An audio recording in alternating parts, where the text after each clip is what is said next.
Friday. Friday? Is it Friday? It's Friday.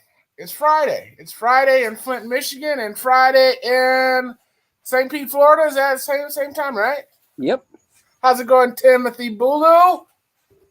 It's going, brother. It's going. Are we living the dream? I see we're in the outdoor studio, living the life of Riley, are we? Yeah, well, we got a tropical storm bearing down on us, so I figured it's supposed to get right nasty sometime on Sunday and probably into Tuesday. So I'm going to enjoy the outdoors while I can. Oh, no. I mean, board up the windows kind of, Yeah, they're saying right now the storm is south of Cuba, coming dead north. And they say that after it crosses over Cuba, before it hits the Florida Keys, it may strengthen to a weak hurricane.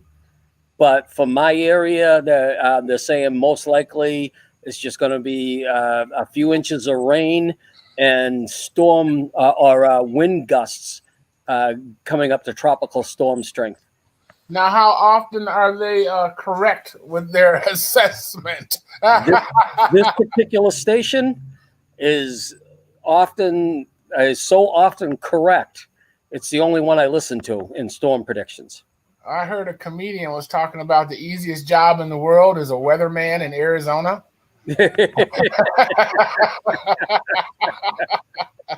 Well, not just Arizona, because you get up in the high desert of California during the non-winter time, and it's about the same thing. What is it today? It's hot. Hot. What is it going to be tomorrow? Hot. Back to you, Jim. The only time the weather got interesting when I was living up in the high desert in California was during the winter time. Man, dude, I walked out my house one time and I thought I was still drunk. Everything was covered with white. 3 inches of snow fell overnight in the high desert. Well, that wasn't supposed to happen. That wasn't supposed to happen. I was like, this stuff looks familiar, but having just spent 2 years living in a Japanese tropical island, I hadn't seen snow in a while. So it kind of got your attention, huh? What? It snows up at this place? I don't think I could stay here either. Well, Marky's a transplant from Michigan out in L.A., and then he got a job in Buffalo, New York from L.A. Oh, man. Yeah, so he found himself in Buffalo, New York in 25, 27-degree weather last week. Had to go out and buy some boots. Yeah, you know the worst part about Buffalo weather? Uh-oh. Because of the way Buffalo sits on the edge of Lake Erie, The wind is forever kicking up lake effect snow over Buffalo. Forever. And I mean, I had friends that are from that area, and several years ago, they were heading back for a family wedding, asked us if we could take care of their son for the week while they were up there. It's all right, no problem. So he's all bummed out because mom and dad were going back to Buffalo without him, until he found out they ended up having to land in Philly and rent a car and drive the rest of the way because nobody could land in Buffalo due to all the snow. It seems like a typical scenario in Buffalo between December and Oh yeah, March. all you need is the wind coming off Lake Erie in the proper direction, and Buffalo's getting buried. Yep. I haven't heard from Jeff. I sent out that link early this morning, and he has not responded. So I don't know if we should be expecting him today or not. Okay. And I also sent out I reached out to what's that guy's name? Chuck. Yeah. I saw Jarvis was on Whose Opinion Is It Anyways? So I was expecting to see him tonight. No, that was a different Jarvis. That wasn't that wasn't our as I say, that wasn't our Jarvis. Howard Jarvis. Yeah, that was another Jarvis. That was the guy who is a I guess I'm going to call him a Whose Opinion Is It Anyway fan. Cool. Welcome, Jarvis. Welcome. he may jump in. He stopped around the other day. He stopped over the other day. He's got his mentor is looking to get back into video production, looking to get a show started. So Jarvis's first stop was over here to steal shit from me.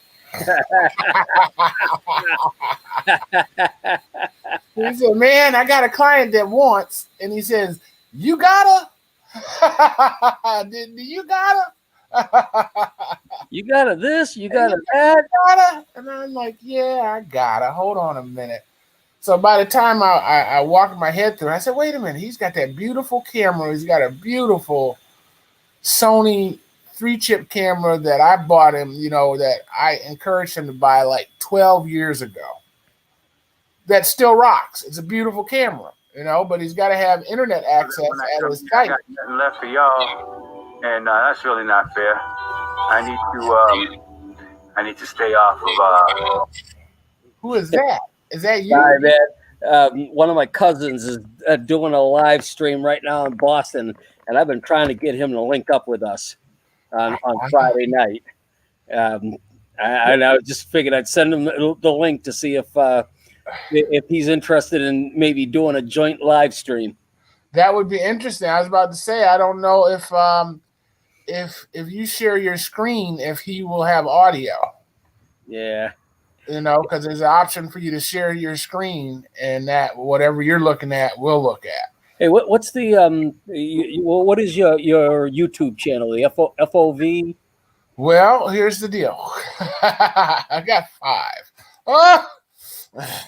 Which one are we live on right now? You're live on Spectacle Productions on YouTube. On Spectacle? I thought I just looked there and I didn't see it. Yeah, it should be live on Spectacle Productions. It should be on Facebook, both Spectacle Productions. It should be on WFOV's YouTube page. The only place it's not going to be is Spectacle TV because I am in YouTube jail. Uh-oh. Yes. All right, there we go. Live now. Spectacle Productions. Yeah, I just... Boom. I just found it and was trying to make sure I got it muted fast enough I didn't start echoing. Too late. I heard my beautiful voice. Boy, do I sound good. Don't get more sexier than that, baby. That's a sweet voice right there. Ooh-wee. So I'm did I ask you about your travel plans? You got plans to go anywhere, or what are you doing? No major plans right now at this exact moment, but I did make a future plan that some people are asking me what kind of crack I'm smoking. These are people that like you and want you to live longer. Is that what it is? Well, I put $1,800 down on a 2-week lease of an Airbnb up in Onset by my mother's house for July 1st through the 12th, 2021. That's what I heard. Okay. So several people are asking me what kind of crack I'm smoking. Planning that far in advance. That's only 6 months, Timmy. Yeah, a little bit more than 6 months, but my daughter said to me, I said to her, "So are you coming?"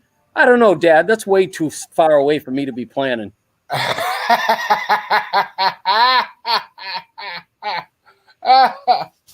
Oh my goodness! Well, that's the youngest one said, "I'd love to, Dad, but it'll depend on how my college schedule is." In July, that's the middle of the summer. There's no school. He's taking summer classes, so he's trying to be graduated by next August. Oh, he can sneak away for 3 days. Well, I'm figuring, the place is going to have internet. Right. Most of his classes he does online anyways. Right. So he can come up with us. We get up there. He can do the family thing on the weekend, and Monday through Thursday do the school thing, and then do the family thing with us for the weekend again, and then head back to Florida. There you go. Yeah. Or even sooner. I mean, he can spend a couple 4 days and then fly back on his own. I don't know if he's a flyer or not. Yeah, he is, and that was the other thing I'm going to offer him is because I got so many points right now with JetBlue. He ain't going to have to worry about buying his plane ticket. You can transfer them? Well, I can buy the ticket for him. Oh, okay. Okay. I log into my account, buy the ticket, put his name on it. But what I got no alcohol this week. You do see that, right? You see. Yeah. I call this Michigan moonshine. Michigan moonshine.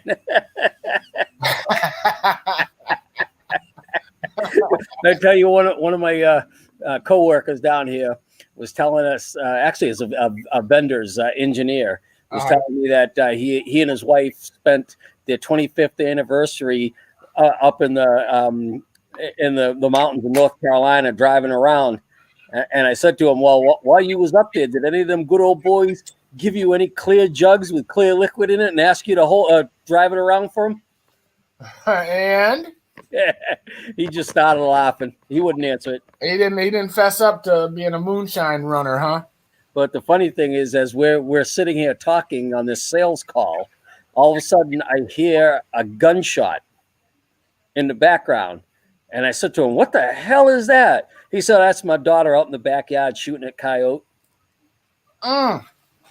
So he's way out in the boonies out there, huh? It's in Florida.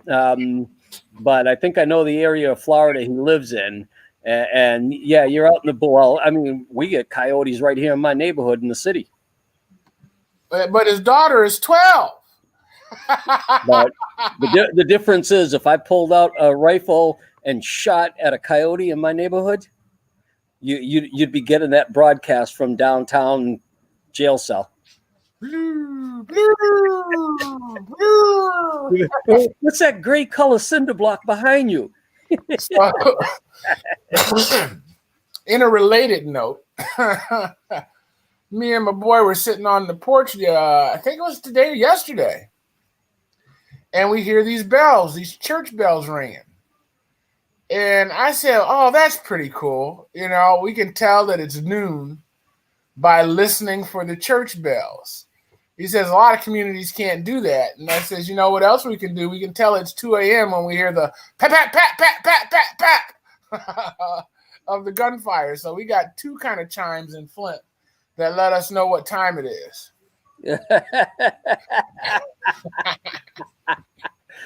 What time is it? Say if you hear gunfire, it's 2 a.m. If you hear church bells, it's noon. It's noon. It's 2 p.m. And just keep your head down between the times. That's all. Just keep your head down. But they're trying to get me to go to North Carolina for Thanksgiving. And I really can't think of a reason to. I really don't. I mean, I got 3 dogs.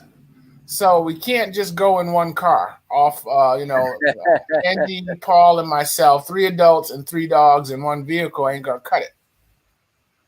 Unless I rent like a pickup truck or something. And then that way we can put the dogs in the way back of the pickup truck and run down there.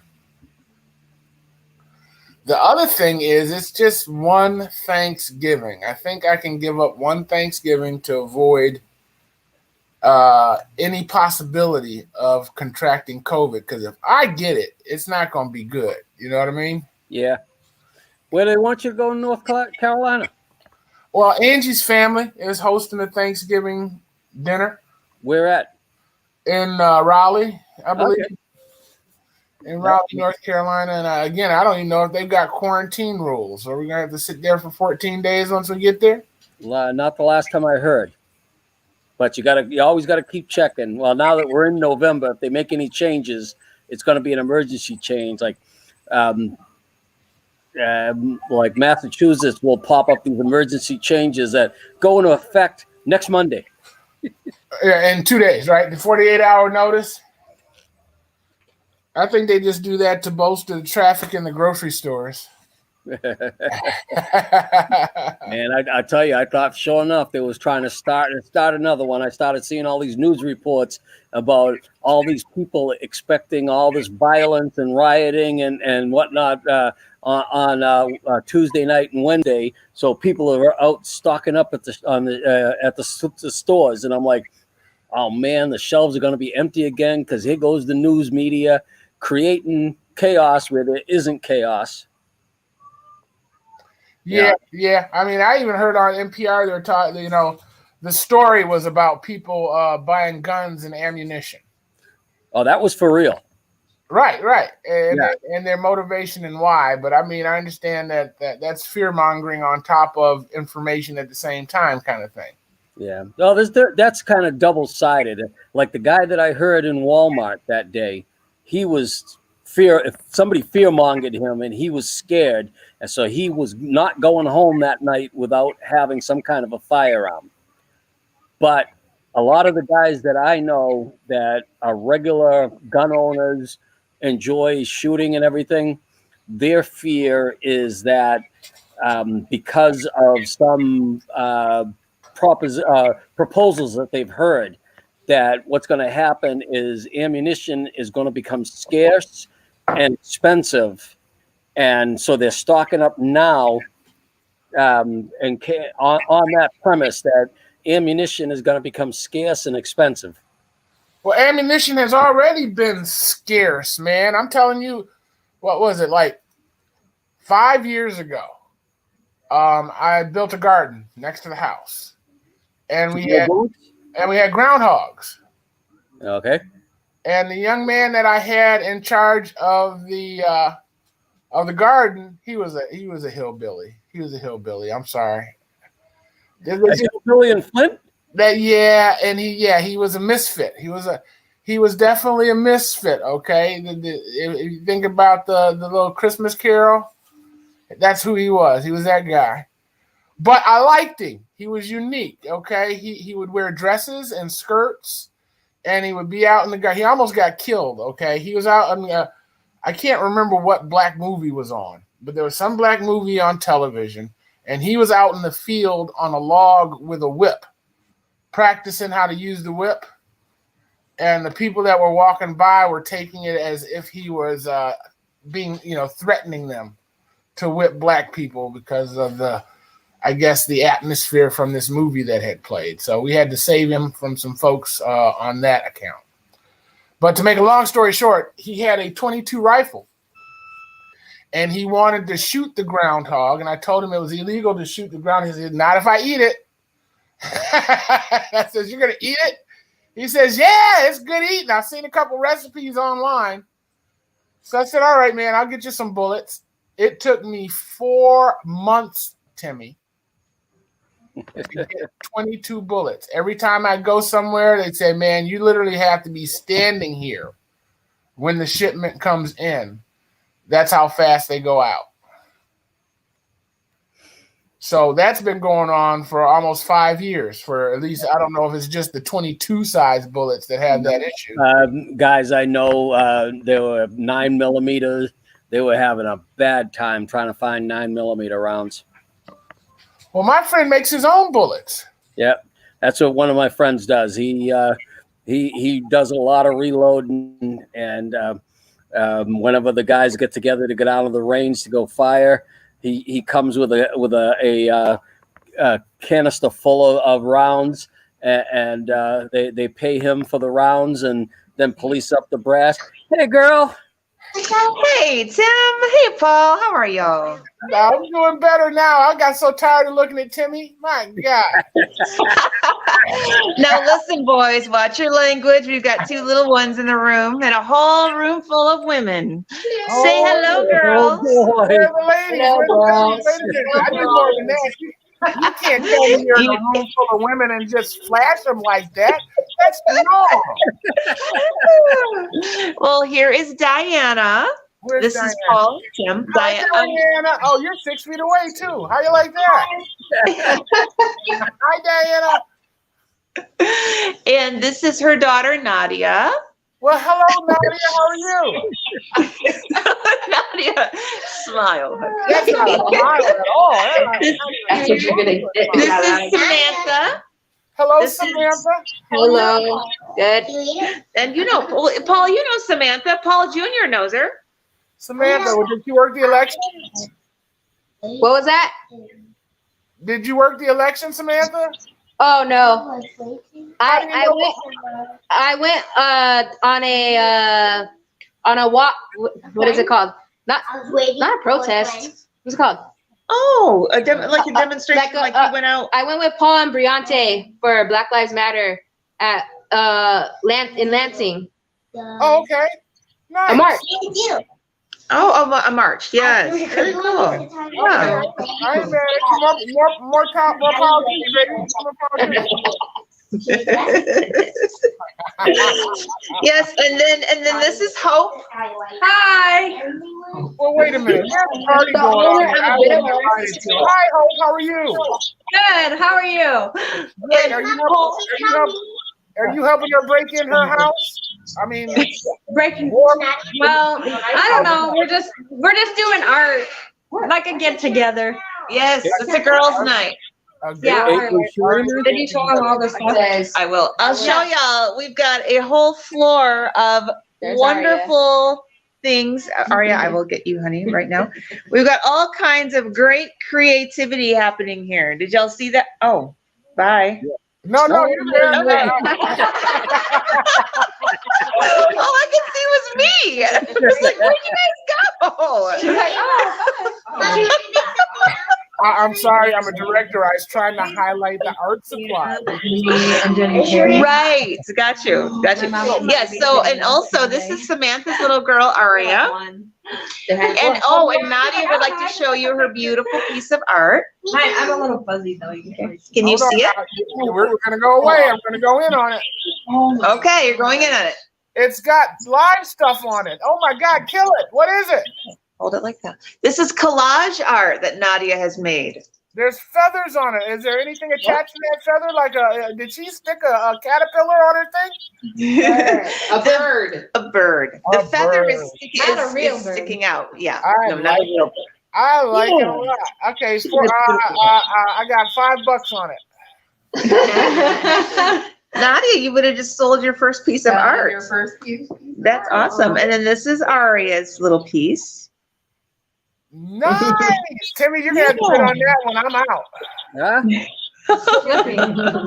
It's still drying. You're gonna have to sit on that one, Timmy. I'm broke now. I haven't spent the bank. You didn't zoom in on it. I couldn't see it.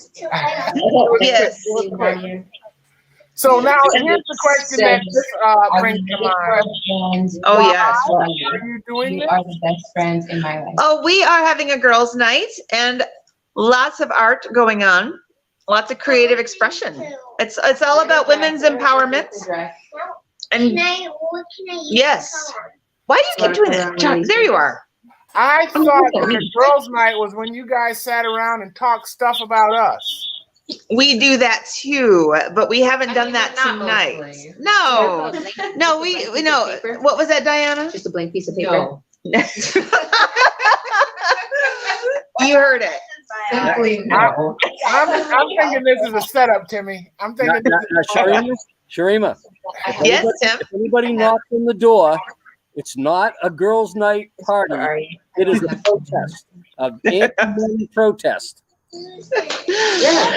Well, we are not protesting tonight. Yeah, but you know the difference, right?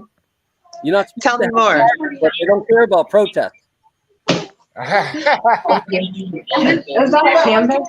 She's within her 10-person limit here in Mitchell. She can have up to 10 friends at her house. It's the college dorms that only allow 4. Got you. You're talking about that kind of a protest. I got you. I occasionally have protests on my back patio, and there's usually meat on the grill and beverages in case people get hungry or thirsty. Well, you know, one of my clients told me her granddaughter up at Central Michigan got caught with 5 people in her dorm room and they all got expelled and lost their $40,000 tuition. Oh, I do have. Oh my God. Got They are caught not what? playing around. Wait, got caught what? No, that's Just socializing together in their dorm. And they all got expelled and lost all their scholarships. That's hardcore. Wow. Way Where? hardcore. I mean, there's no way you need to be that. I mean, you test them. Right. Did you say that was CMU, or where did you say that was? I'm gonna say it was Central. It might have been a college in Boston because she's in Boston. She's got two granddaughters, and I'm not sure which one she was talking about. Oh my goodness. Yeah. Oh my. That sounds like something that could happen in Massachusetts because they're locking down so hard up there. People are beginning to call the governor the emperor and the government the Gestapo.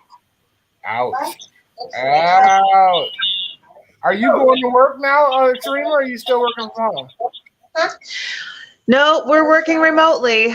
Tim Herman, he is really clued in and he's really on top of everything that we're doing. And so, our CEO. So no, we're all working remotely. I like we have Tim. been. I like I Tim. do too. I do too.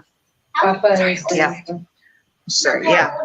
So, No, he's gonna. So no, we are all working remotely. That's for sure. Are you guys making any like physical plans for the future? When's your first calendar event start? Yeah, so that's interesting. So the events are there. If they happen, they're happening virtually. Although we did have an event a few weeks ago at the drive-in and at US 23, right before they closed for the season. But the weather wasn't very good. I didn't end up going. But it was. I guess it went well. Can I ask you how much they charge to rent the drive-in? Yes. I don't remember how much they charged. I know that Youth Quest went to the drive-in as well to celebrate our 10th anniversary, but I'm not sure. Okay. What they charged. Right. I had a plan to rent drive-ins around the country and do concerts. I'm gonna put like I don't want to call it a version of Woodstock, but one of the thoughts was to go on tour and do the drive-in tour where you turn those into concerts instead of movies, and especially since most of them are like a band across the country. They can just be used as a space, that has a driveway to it. Yeah. That would be a really cool idea. You got any travel plans? I want to make another one. Me? Yeah. No, not so much. No, I really don't. I would really love to go up to Painted Rocks, up in Lake Superior. I'm gonna eat more tacos. So go for it. Yeah, go for it. So no, I haven't. I don't have any plans to travel so much. How about y'all? Well, I was just telling Timmy, my wife's trying to get me to go to North Carolina for Thanksgiving. Okay, so I'm not feeling it. No, is it the family that you'll go see that you're just not feeling it, or what is it? No. I mean, I like her. I like her brothers enough. It's just I am scared of COVID. I really am. I've gotten into such of a routine here, to where I'm avoiding people, I'm avoiding places, and I feel safe. You know what I mean? I know exactly where I've been, exactly what time I was there, and if anybody around me coughed. That's how few places I go. Yep. Same. To add the dynamics of 7 other people. Yeah. And their circle of 7 on top of 7 on top of 7. We're talking 70 people that I've got to worry about being safe. Yeah. Fair enough. I know. And even, I'll give me a Swanson turkey dinner and I'll Zoom with them while they're eating. Yeah. Absolutely. And you can do that too. So no, I had 2 family members who just tested positive for COVID. And so that has been a challenge. Oh my goodness! I need to tell you. Do you know Ted Jankowski, right? Yeah. Why do I know Ted? Yeah, I do know. I know of Ted Jankowski. He passed away this morning. Really? Yeah. From COVID? No, he had a arterial hemorrhage or something like that. Some kind of weakened vein split, and they said it was like a an aneurysm. Oh my goodness, I'm so sorry. Where did he work? What did he do in the community? Because I know that name. Well, he used to own the mayoroflint.com or .org or something like that. Okay. He used to do public access television shows with me. He had the Ted Jankowski show. Okay. He was a regular at city council meetings, speaking at the podium. Yeah. And Yeah. he most recently moved out to California, out to Hollywood, and been letting Marcus live with him while he was out there. Getting work. Wow. Yeah. So Marcus's car right now is parked at his house. Oh my gosh. Yeah. Oh my goodness. Wow. So Marcus is going to have to. You're supposed to be on the show tonight, actually. You just did it. Really, Paul? That's how fast it was. I mean, Tuesday I sent him the invite. He said, "Sure, I'll see you Friday." And I got a call this morning saying that he ain't gonna make it. Yeah, because he didn't make it at all. Didn't make it at all. He was in the hospital when it happened. He was in the hospital when it happened, and there was nothing they could do. Right. My gosh. Yeah, scary. Checked in at 10, checked out at 1. Oh my goodness. I'm so sorry. My goodness. Yeah. It's been an interesting day to say the least. For I've sure. been looking around for something to memorialize him with, and I did a series of. We helped him move to California, me and Marcus, 8 years ago. So I've got a whole 3 DVD set called the TED Tour, and it's our travels out there. So I watched it this morning, and there's like only 3 pictures of Ted in the whole dang series. Oh.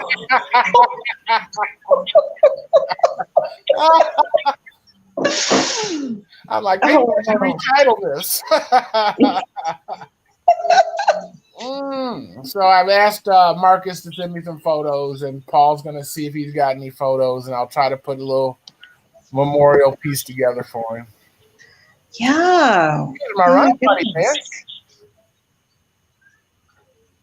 I am very sorry. Yeah. It happened. I started thinking about your mentality, so I started doing a lot of stuff around the yard and making plans. Timmy, you can't die if you got plans. You hear me? That's what my oncologist said. I said the reason why I hadn't gone yet was because I keep making plans.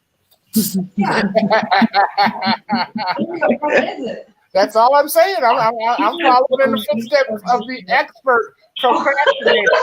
Timmy is my hero. He gives procrastination a whole new meaning.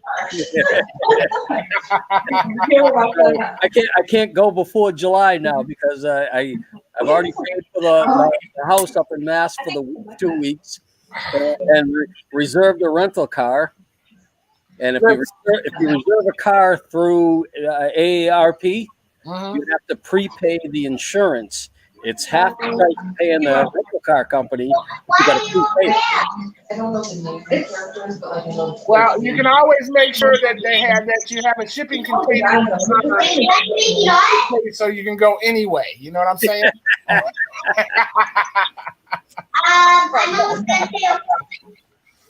Man. All right, guys. Well, listen, I was just going to come in and just make an appearance and say hello from the party. They call that a cameo, Mr. Mills. They call that That's cameo. Right. And that would be me. You see her posing there? Did you see that, Timmy? Yeah, I saw that. Who sits like this? Moi.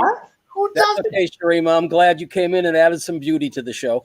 Yeah. Oh, you're very kind, Tim. Tim, how are you doing?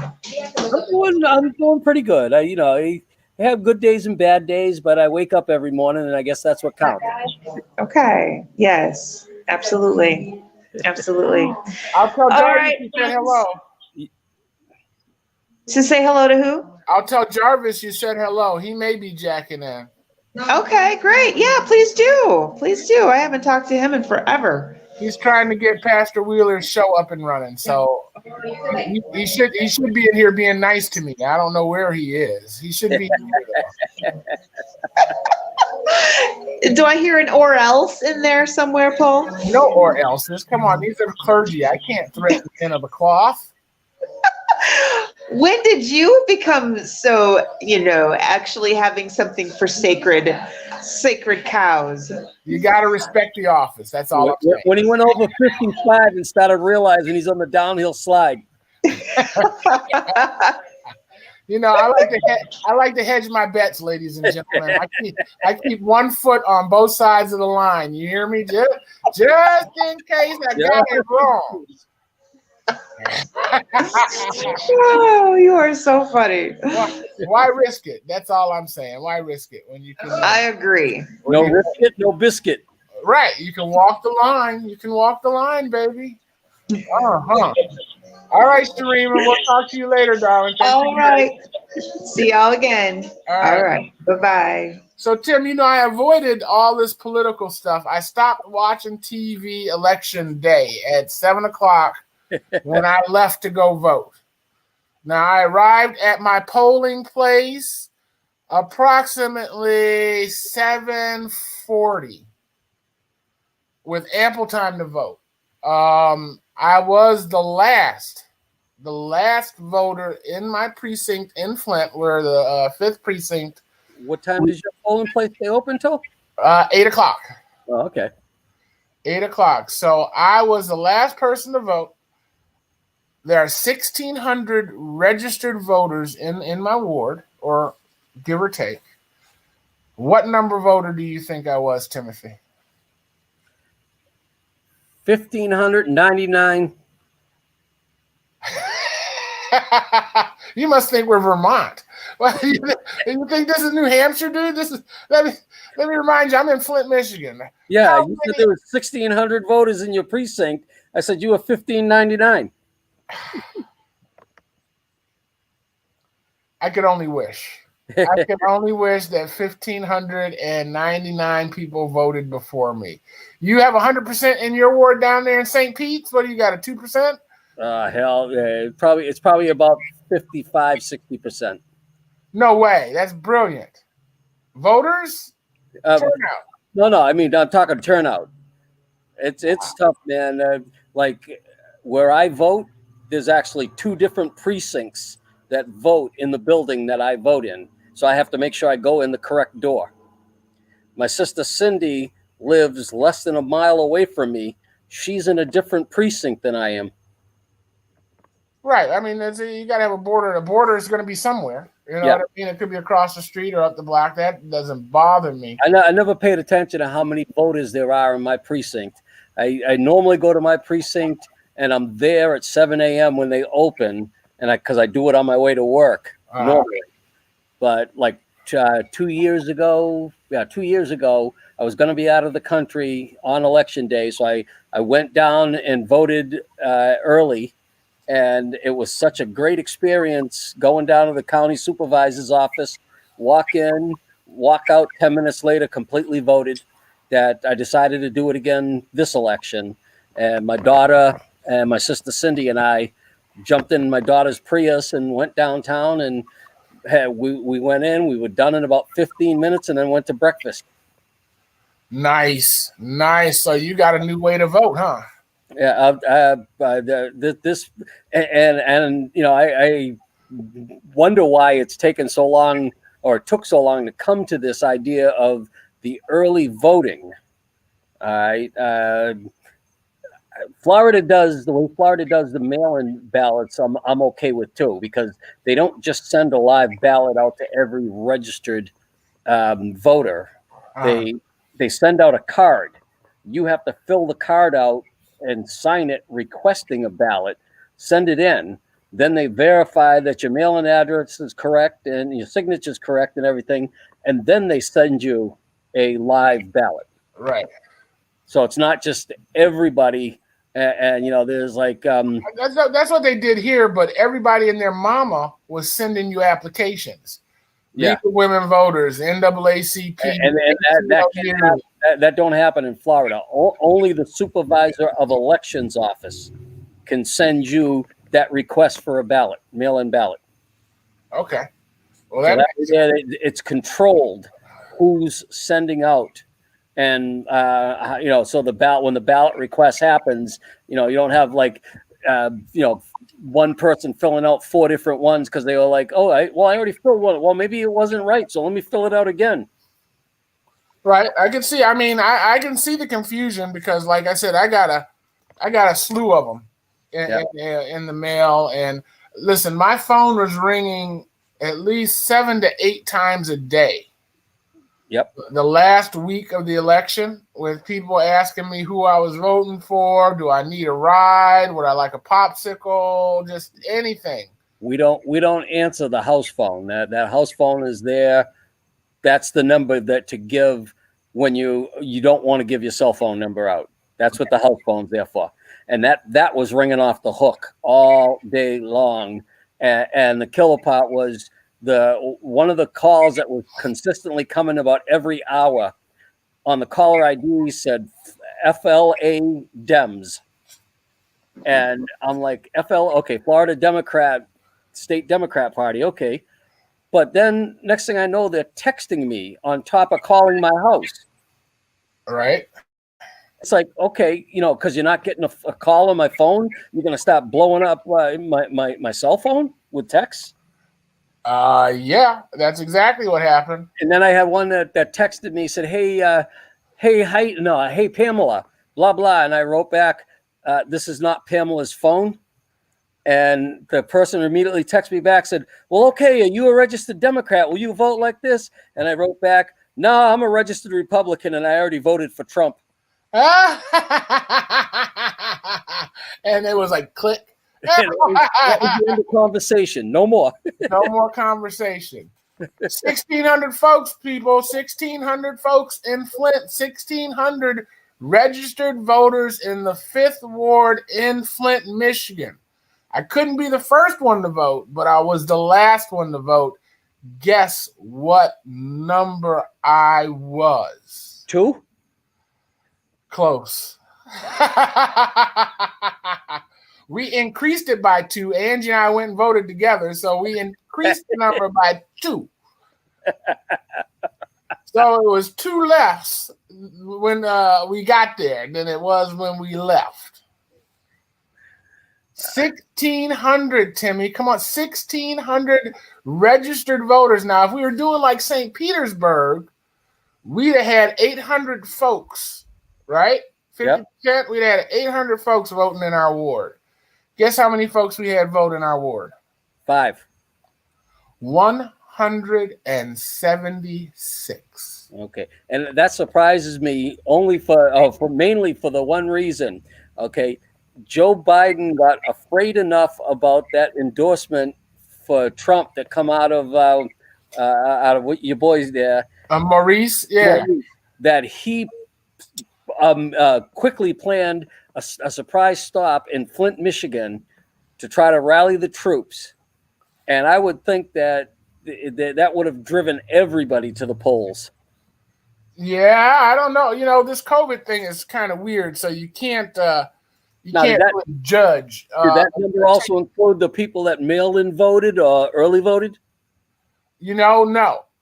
And that was one of my points. I was hoping that 1,400 some odd folks voted early.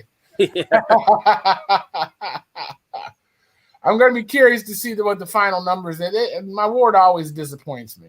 Yeah, it really does. And we're made up of educated people, which is at least that's what I thought. So let me ask you it this way, because this is my sneaking suspicion, and and it goes on a lot around me down here too. Do people show up for these elections and vote in the major races and skip voting for like your ward representative, whatever you call him, and your mayor? It's even worse. It's abysmal.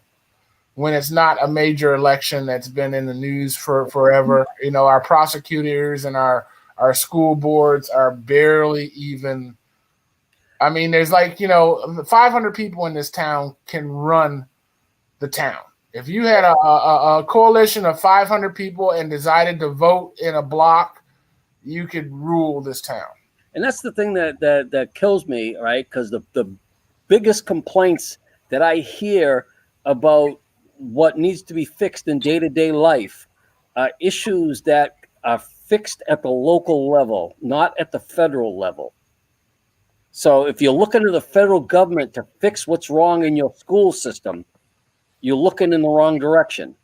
If you're looking at the federal government to fix a problem in your police department, you're looking in the wrong direction. You're supposed to be holding your local government accountable for that. It's like here, schools are funded at the county level. So like I'm in Pinellas County. Okay. And all the schools, there's one budget, county budget for the schools, and the money is evenly distributed amongst the schools. Yet we have some schools that fail and some schools that exceed. Okay?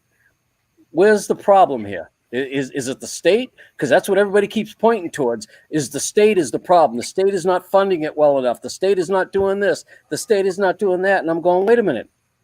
The county evenly distributes everything, and you have schools that succeed and schools that fail.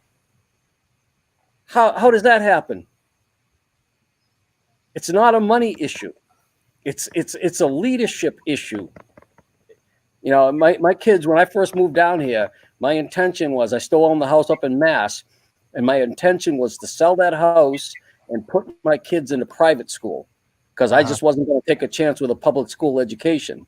But at first I couldn't do that because I wasn't selling the house.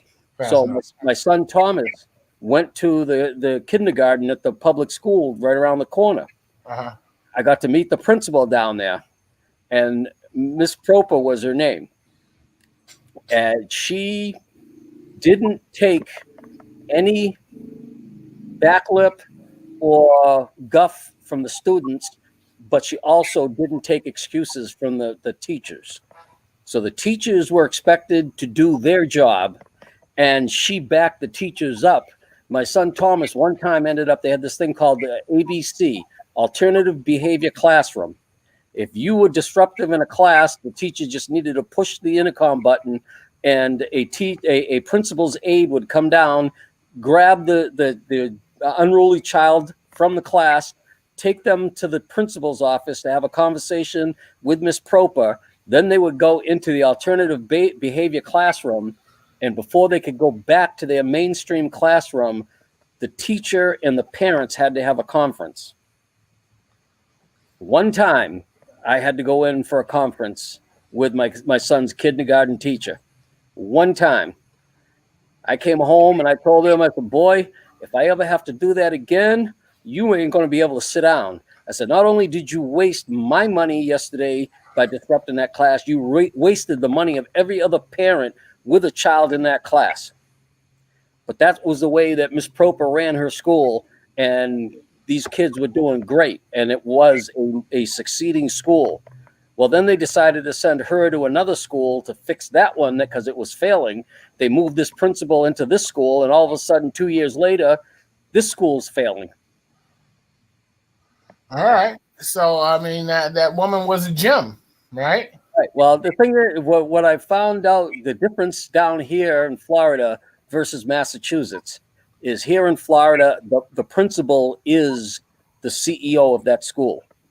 So if you have a good principal who insists on order, behavior, and metrics and success, you get a well-running school and it succeeds.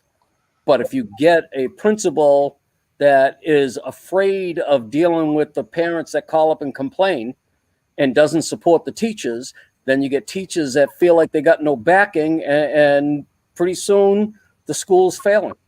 But I mean, isn't our school system set up to just mill out plebes and factory workers and McDonald's workers? And I will say in my experience here in Pinellas County, not necessarily.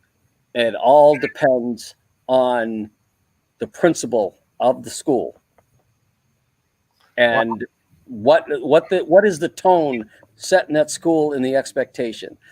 Now, the high school that my daughter and my youngest son went to for 2 years. My daughter went all 4 years. My youngest son went 2 years. It's in an area where you have a lot of single family homes or single parent homes. And a lot of these kids aren't getting much discipline. And that school is failing miserably. So what they thought they would do is they took these 2 magnet programs that you have to have a minimum of a 3.5 GPA to stay in. And they moved those into the school to blend in with the mainstream students, thinking it would boost the GPA of the school up high enough to get it to be a passing school again. And that ended up not working.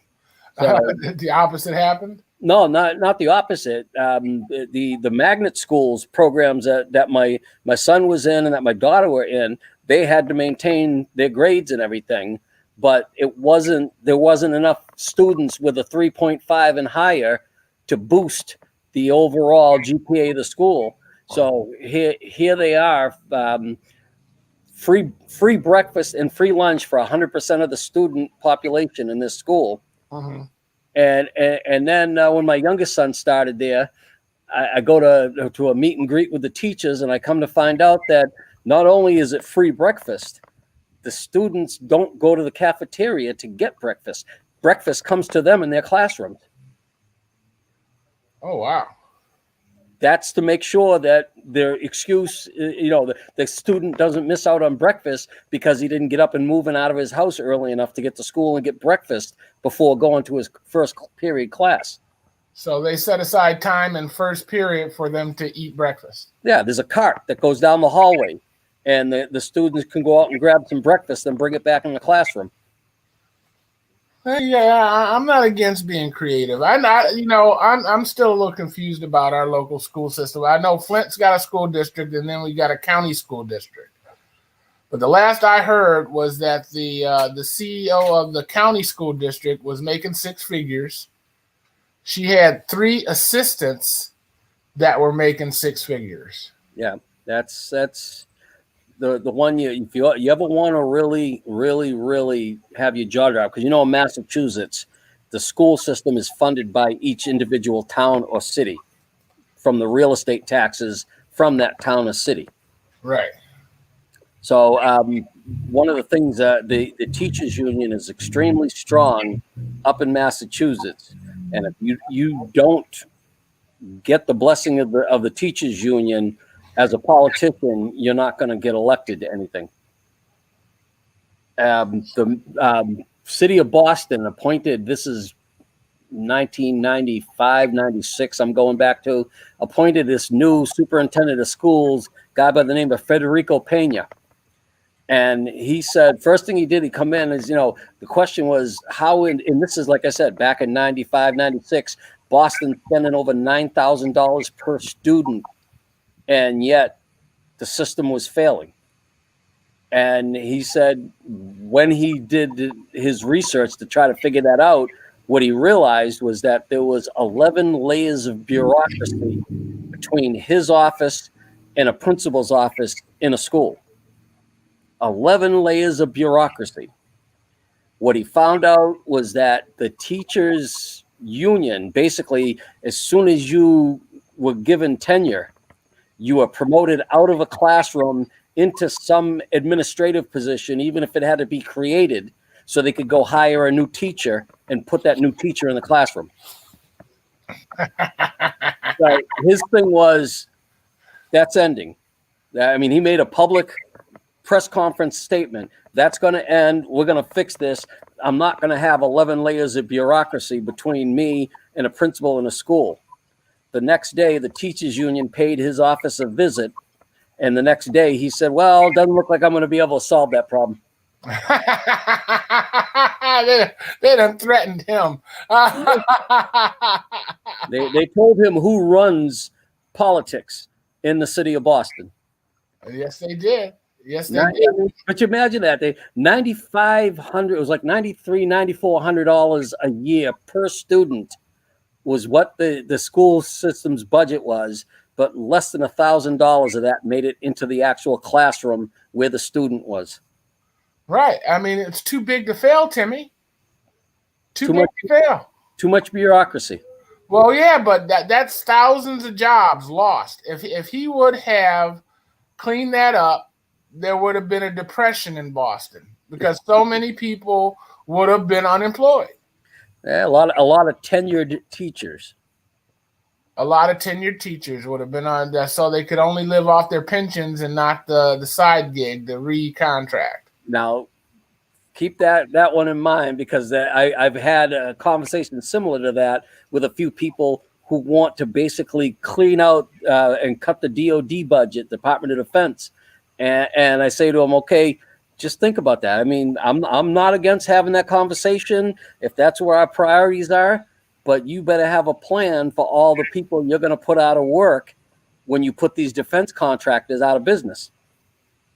Well, they could start working on the space station that we need to go to Mars with, Timmy. Come on, damn it. Uh-huh. Right? I mean, we can redirect them like they're talking about this Green New Deal. Instead of making bombers, they can start insulating skyscrapers. Uh-huh. It's a shift. Uh-huh. What's up with that? I mean, if we can retrofit to make ventilators in less than 4 weeks, I'm pretty sure we can retrofit to do something else. I mean, solar cars, solar spaceships. We got to have some way to get your premise is that DoD contractor should be able to shift his entire line of work because General Motors was doing something that was close to making a ventilator, so it wasn't much of a shift to switch over to making ventilators. But Northrop Grumman that makes airplanes should now be building insulation for buildings? No, what Northrop should be doing is probably building jet-powered windmills. I don't know, Timmy. I mean, there's something that they can build. You know what? I don't know either. But the thing is, we can't just throw out, that's what I'm saying to these people. You can't just throw out concepts because they sound good, but you haven't thought them all the way through. Well, yeah, you throw out concepts because that's what they are, is concepts. And it's brain farting. So until one of the farts stink, you keep throwing them out. Right. So it's great to say, well, we can just cut the DoD budget and get rid of the Department of Defense. No. Okay. I'm not against having that conversation. Nothing should be off the table. Let's talk about adult conversation about the way this country spends money. Well, we could do another WAP program. We could put monorails and what is that new thing? They were talking about the drop ship. Have you seen that? Where you can get to anywhere in the planet in 40 minutes by drilling a hole from here to there through the earth. Uh-huh. Have you seen that? And I'm the one that's smoking crack. Dude, it's fabulous. It makes so much sense. It uses gravity, right? So they drop the ship. If there's a station in New York and a station in China, they drop the ship from New York, and when it gets to the halfway point, it has enough momentum to throw itself up the other side, and then I can't remember the movie it was in, but it was in one of those. It was in one of those Bruce Willis movies, man. It was pretty cool. You got 30 seconds, baby. Say it. All right. We did our duty. We went out and voted. Now let's live with the world we're creating, people, and get ready for the next election. Do your research. Nice. And vote locally, all right? Hey, if you guys like Yeah. to do what we do, as always, we encourage you to give us a call, 810-239-2901, Spectacle Productions. You can get your radio show on. You can get your public access on. You can get your YouTube on, your Facebook on, 810-239-2901. We're determined to make a difference. And Timmy, you know what? I was going to give you the last line. I'm gonna give you the first line. You take the first line, I'll take the last line, and we'll act like we know what we're doing. So remember this. Enjoy the life you live in. Just until you can live the life you'll enjoy. Peace. Did I set you up right? Yeah, it sucked.